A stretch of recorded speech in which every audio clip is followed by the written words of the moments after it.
అదే ఇక్కడ ఈ క్యాటలిస్ట్ ఉండడం వల్ల దాని సర్ఫేస్ని బేస్ చేసుకొని ఈ హైడ్రోజన్ మాలిక్యూల్స్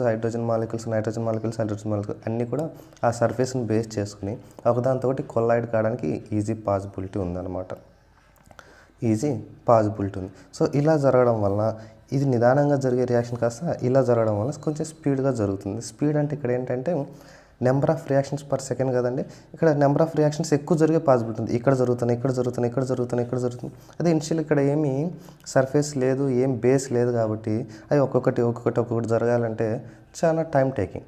అదే ఇక్కడ ఐరన్ అనే క్యాటలిస్ట్ని మనం యూజ్ చేయడం వలన దాని సర్ఫేస్ని బేస్ చేసుకొని మాలిక్యూల్స్ అన్నీ కూడా నైట్రోజన్ మాలిక్యూల్, హైడ్రోజన్ మాలిక్యూల్స్ దాని సర్ఫేస్ని బేస్ చేసుకుని ఒకదానికొకటి ఈజీగా కొలైడ్ అవుతున్నాయి. సో నెంబర్ ఆఫ్ కొలిజన్స్ జరిగిపోతున్నాయి. సో అంటే నెంబర్ ఆఫ్